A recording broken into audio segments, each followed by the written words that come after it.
So ఇప్పుడు parents వాళ్ళ పరిస్థితి వాళ్ళు ఉంటారు, వాళ్ళు హ్యాపీగానే ఉంటారు.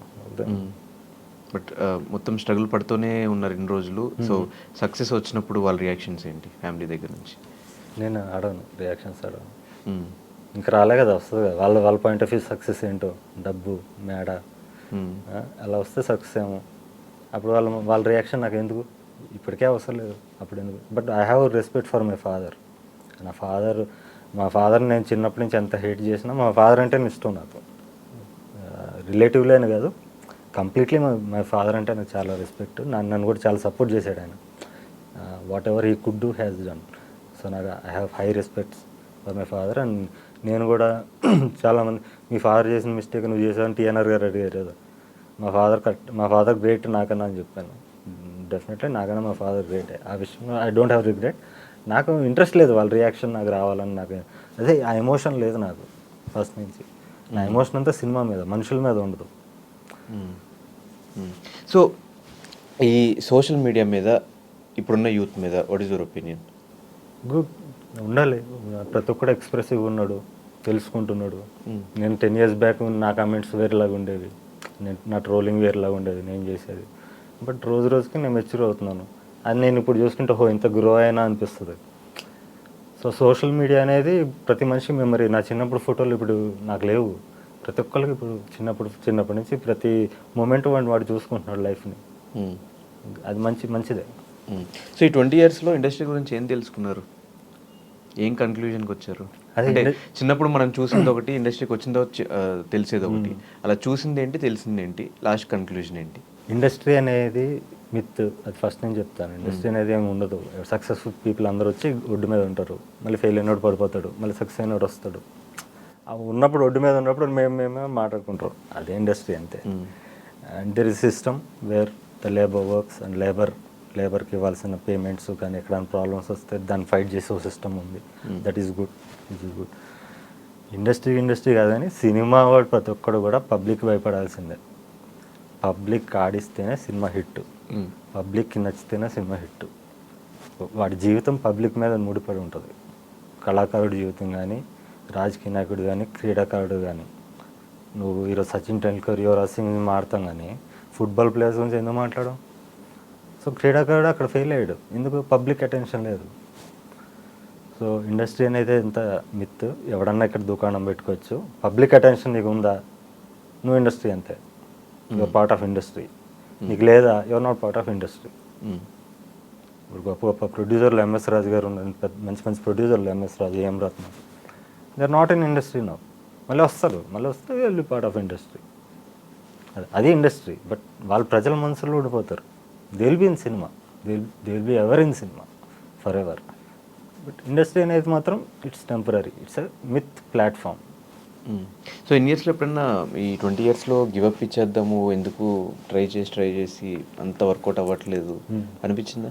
నాకు వేరే ఆప్షన్ ఏముంది గివప్ అవ్వడానికి? వేరే ఆప్షన్ పెట్టుకుంటే గివప్. నేను ఆప్షన్ పెట్టుకోలే. నేను ఫస్ట్ క్రికెట్ అనుకున్నాను. నేను 2 ఆప్షన్లు పెట్టుకున్నా. క్రికెటర్ అవ్వాలి, యాక్టర్ అవ్వాలి, 2 ఆప్షన్స్. క్రికెటర్ అయ్యాక కూడా యాక్టర్. క్రికెటర్ అంటే 36కి రిటైర్ అయిపోతాం, అప్పుడు యాక్టర్ అయిపోదాం ఇలాగే అనుకునే దిగా. యాక్టర్ అయ్యాను అనుకో, క్రికెటర్ అవ్వలేను. కానీ క్రికెటర్ రిటైర్మెంట్ ఏజ్ ఎర్లీయే కదా. సో నువ్వు యాక్టర్ అయిపోవచ్చు, ఇలా షిఫ్ట్ అవ్వచ్చు అని 2 ఆప్షన్ పెట్టుకున్నా. క్రికెటర్ అవ్వాలి, వర్కౌట్ అవ్వలేదు. యాక్టర్ అవ్వాలని ఆ గోల్లో వచ్చా, ఇప్పుడు అయ్యా. ఇదే గోల్లో ఉంటా. సో క్రికెట్ ఎందుకు అయిపోయింది మధ్యలో? అదే నేను చెప్పాను, దాని గురించి ఇంటర్వ్యూలో చెప్పాను. నేను లేట్గా స్టార్ట్ అయ్యాను. మజిల్ మెమరీ ఒకటి ఉంటుంది. నువ్వు చిన్నప్పటి నుంచి ఆడే ఆట వేరే ఉంటుంది. But I have learned great things in cricket. నా ఎంఆర్ బేగన్ మా కోచ్ గారు, ఆయన గురించి కూడా చెప్పాను. ఆయన క్రికెట్లో నాకు నేర్పిన పాఠాలే నేను ఈరోజు ఫిల్మ్ మేకింగ్లో వాడాను. ఇప్పుడు కూడా ఆ కోర్ సైన్స్నే నేను ఇక్కడ అడాప్ట్ చేసి ఈరోజు నేను ఈ ఫిల్మ్ మేకింగ్, నాకు డిఎన్ఏ ఉంది. అదొక షాట్ చూసి ఇది సరోజ్ కుమార్ షాట్ అంటున్నారంటే ఆయన one of the reasons. Favourite cricketer ఎవరు, మిమ్మల్ని ఇన్స్పైర్ చేసిన వ్యక్తి?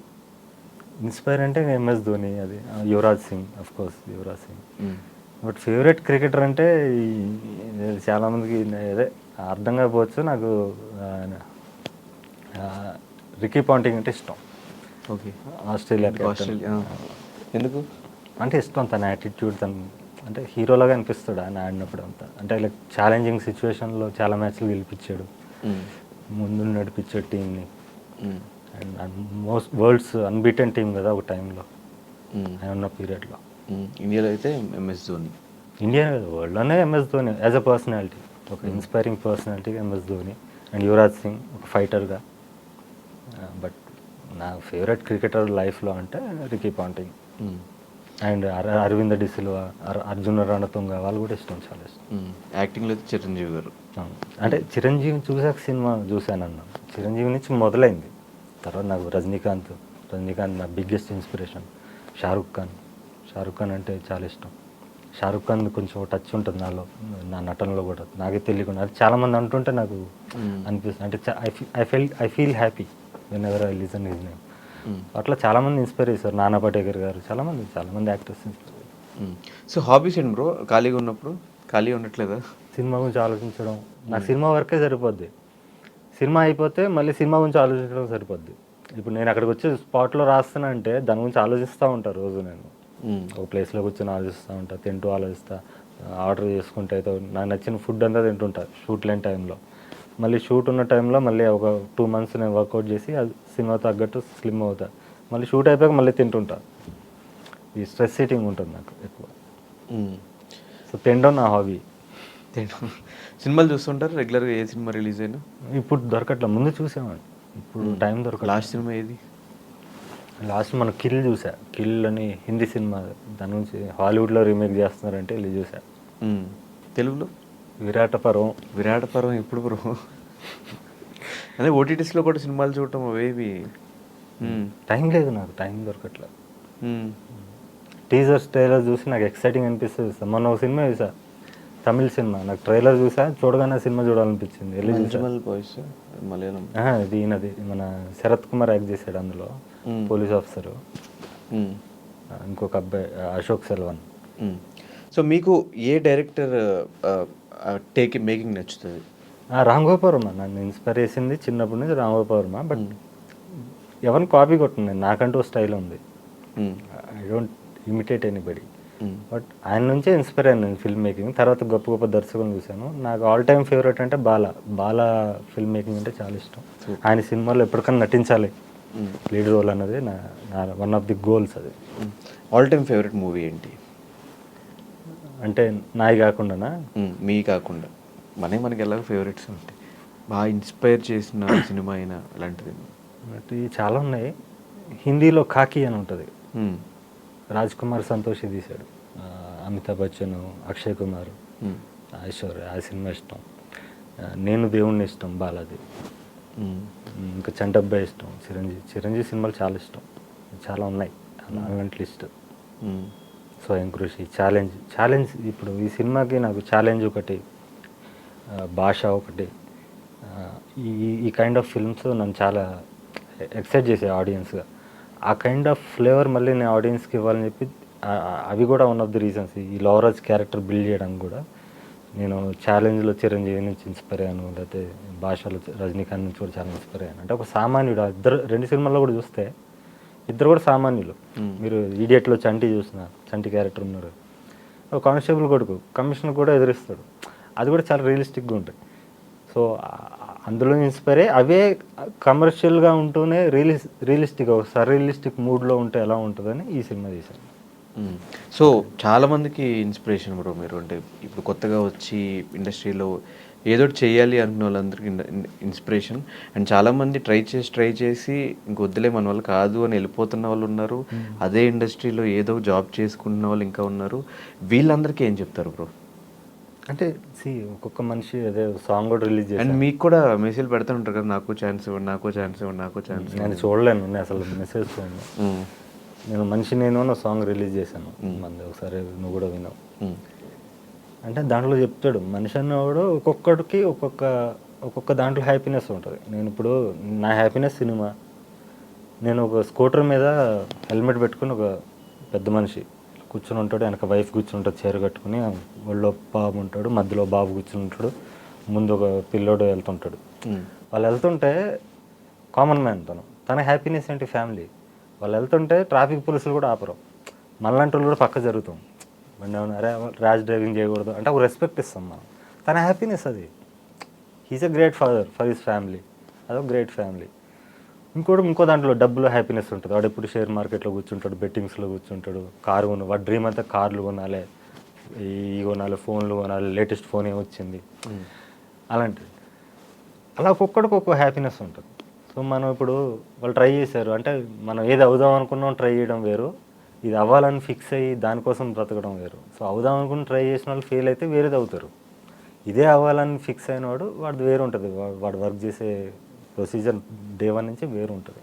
సో వాళ్ళకి మనం చెప్పాల్సిన అవసరం లేదు. సో మీరు అనుకున్న సక్సెస్ ఇప్పటికి వచ్చింది అనుకోవచ్చా? లేదు, ఇంకా స్టార్ట్ అయింది. ఇప్పుడు మొదలైంది, 20 years తర్వాత మొదలైంది. ఇప్పుడు థియేటర్లో నాకు పరీక్ష. ఇప్పుడు వీళ్ళు మల్టిప్లై చేయాలి, నా మొదటి వరకు ప్రేక్షకులు ఎవరైతే ఉన్నారో. ఒప్పుకుంటారు డిజిటల్ ఆడియన్స్ వేరు, థియేటర్ ఆడియన్స్ వేరు అని ఒప్పుకుంటారు? నాన్ సెన్స్ అది. ఇప్పుడు ఇండియాలో బెస్ట్ హైయెస్ట్ కలెక్షన్ వచ్చిన సినిమాలు ఏంటి? బాహుబలి, కేజీఎఫ్, కల్కి, వాట్ ఎవర్. వీళ్ళని యూట్యూబ్లో ట్రైలర్ రిలీజ్ చేయకుండా చేయమని సినిమా 1% కలెక్షన్ కూడా రాదు. ఈరోజు ఫోన్ ప్రతి ఒక్కరి చేతిలో ఉంది, టీవీ ప్రతి ఇంట్లో లేదు. డిజిటల్ ఆడియన్స్ నిన్ను జడ్జ్ చేస్తారు. డిజిటల్ ఆడియన్స్కి నువ్వు ఒక టిక్ టాకర్ అనుకో, నీకు ఒక మర్యాద. నువ్వు ఒక యాక్టర్ అనుకో, ఒక ఫిల్మ్ మేకర్, థియేటర్ సినిమా చేయాల్సిన వాడు ఇక్కడ రిలీజ్ చేశాడు అనుకో, నీకు మర్యాద. మర్యాద వేరీస్, ఒక్కొక్కడికి ఒక మర్యాద ఉంటుంది. యూట్యూబ్లో ఉన్నవాడు అందరూ యూట్యూబర్ కాదు, థియేటర్లో ఉన్నవాడు అందరూ చిరంజీవి కాదు కదా. అదే చెప్తున్నా, థియేటర్లో ఉప్మా సినిమాలు ఎన్ని రావు రోజుకి, ప్రతి వారం ఎవడో వచ్చినాయి కూడా తెలియదు. సో నీకు ఆర్టిస్ట్కి ఇచ్చే మర్యాద ఇంపార్టెంట్, ప్లాట్ఫామ్ అనేది నథింగ్. సో ఈ నగడుకులు జర్నలైజ్ చేసి కలిపేసుకుందాం, లేకపోతే ఇలా చేసుకుందాం, అవతలను తక్కువ చేద్దాం, ఇలా రకరకాల మనుషులు ఉంటారు. వీళ్ళందరినీ ఎదుర్కొనేవాడు లోవరాజు. అదే సినిమా. కానీ కోపం ఎక్కువ కదా బ్రో నీకు? కోపంగా చిరాకు, స్టూపిడిటీని నేను హ్యాండిల్ చేయలేను. స్టూపిడిటీ అంటే నేను నిండిపోయాను కాదు, అడిగిన క్వశ్చన్ నిజంగా ఉండొచ్చు, క్రింజ్ పబ్లిక్లో ఉండొచ్చు, అది చెప్తున్నా. క్రింజ్ ఇండస్ట్రీలో ఉండొచ్చు. లేదు, కొన్నిసార్లు ప్రూవ్ అయింది. యూట్యూబ్లో వెబ్ సిరీస్లు చేసుకునే వాళ్ళు ఆర్ బిగ్ బాస్ అనే ఒక షోలో అదే చెప్తున్నా, నాన్ సెన్స్. నీకు అదే చెప్తున్నాను, నీకున్న ఫాలోయింగ్ ఆర్టిస్ట్గా నీకు వాళ్ళు ఇచ్చే మర్యాద ఇంపార్టెంట్. అదే బిగ్ బాస్లో వాళ్ళు యాక్టింగ్ చేస్తారా? అదే ఒక షో, అందులో నువ్వు ఆ గేమ్లో నువ్వు వాళ్ళు వచ్చి బయట సినిమా చేస్తే అట్లీస్ట్ ఫస్ట్ డే టికెట్స్ కూడా తెగని సందర్భాలు ఉన్నాయి. వాళ్ళ నటులు కాదు కదా. నేను సినిమాలు చేశాను కదా బాబు, నేను థియేటర్ సినిమాలు యూట్యూబ్లో రిలీజ్ చేశా, నాకు థియేటర్లో అవకాశం లేదు. మరి నన్ను అలా చూస్తాడు కదా, నువ్వు వాళ్ళతో వెళ్తే ఎందుకు కంపేర్ చేస్తున్నావు? అదే నువ్వు జనరలైజ్ ఎలా చేస్తున్నావు అన్న. ఇప్పుడు నువ్వు నా ఇంటర్వ్యూ తీసుకున్నావు, టీఎన్ఆర్ నా ఇంటర్వ్యూ తీసుకున్నాడు, టీఎన్ఆర్ నువ్వు ఒకట, ఇంకోటి యాంకర్ శివ ఇంటర్వ్యూ తీసుకున్నాడు, ఇంకోళ్ళు ఎవరో మొన్న ఎవరో వాళ్ళు టిక్ టాకర్ వచ్చి నా ఇంటర్వ్యూ తీసుకున్నాడు, వాళ్ళు మీరు ఒకట. అలా ఉండదు, స్థాయి ఉంటుంది కదా. ఆర్టిస్ట్ స్థాయి అని ఒకటి ఉంటుంది, ప్లాట్ఫామ్కి దానికి సంబంధం లేదు అంటున్నాను. సో ఫైనల్గా ఆడియన్స్ ఈ సినిమా నుంచి ఏం ఎక్స్పెక్ట్ చేయొచ్చు? వాళ్ళకి ఈ సినిమా ఎంటర్టైన్మెంటా, లేకపోతే ఒక సీరియస్ ఫిలిమా, ఫన్ ఇవ్వబోతున్నారా, ఎమోషన్ ఇవ్వబోతున్నారా? ఈ సినిమాలో వాళ్ళు ఏం ఎక్స్పెక్ట్ చేసి థియేటర్కి వెళ్ళొచ్చు, ఏ ఎక్స్పెక్టేషన్తో, ఏ ఎక్స్పీరియన్స్తో బయటికి రావచ్చు? అదే చెప్తున్నాను, మీరు ఇప్పుడు దాకా చూసిన సినిమాల్లో ఛాలెంజ్, భాష, ఇప్పుడు పరాక్రమం, ఆ స్థాయి సినిమా ఉంటుంది. సైకలాజికల్ ఆ స్థాయి సినిమా. మీరు ఈ సినిమాని థియేటర్లో మిస్ అయితే కనుక, నేను మాంగళ్య సినిమా అప్పుడు చెప్పాను, మీరు ఈ సినిమా చివరి చూడకపోతే చాలా మిస్ అవుతారు లైఫ్లో అని. ఇది కూడా చెప్తున్నా, మీరు థియేటర్లో మిస్ అయితే చాలా మిస్ అవుతారు. నేను గొప్ప గొప్ప సినిమాలు థియేటర్లో ఫస్ట్ డే చూసిన జ్ఞాపకాలు ఉన్నాయి. మున్నాబాయ్ ఎంబీబీఎస్ అని ఎక్స్పెక్టేషన్ లేవు దానికి, నేను ఫస్ట్ డే వెళ్ళి చూశాను. ఫస్ట్ డే మళ్ళీ 3వ షో వెళ్ళి చూస్తే నాకు టికెట్లు దొరకలేదు. సో ఆ ఎక్స్పీరియన్స్ నాకు ఉంది. గొప్ప సినిమాలు నేను ఫస్ట్ డే విట్నెస్ చేసిన ఎక్స్పీరియన్స్ ఇప్పటికీ నా మెమరీస్ ఉంటాయి నాలో. ఆ మెమరీస్ మీకు ఉండిపోతే మిస్ అవ్వకండి. ఎస్. సో రిలీజ్ డేట్ కూడా చెప్పేసి ఆగస్ట్ 22 చిరంజీవి పుట్టినరోజు. ఓ, కలిసి వచ్చిందా బ్రో లేకపోతే ఎలా? అదే అలాగా అనుకున్నాను, అలా జరిగిపోయింది. సో ఆగస్ట్ 22 పరాక్రమం అనే ఫిలిం మన నియరెస్ట్ బై మన ఫేవరెట్ థియేటర్స్లో రిలీజ్ అయిపోతుంది. సో సరోజన్ సినిమాలు ఇప్పుడు దాకా మీరు డిజిటల్లో చూసి సపోర్ట్ చేస్తున్నారు, అండ్ ఆ సినిమాలు కూడా మీకు నచ్చినాయి. ఇప్పుడు మెయిన్ స్ట్రీమ్ మీడియాలో థియేటర్లో 70mm థియేటర్లో మనం చూడబోతున్నాం. సో చూసి మీకు ఎలా నచ్చిందో వర్డ్ ఆఫ్ మౌత్ స్ప్రెడ్ చేయండి అండ్ సపోర్ట్ చేయండి. Thank you so much. Thank you so much.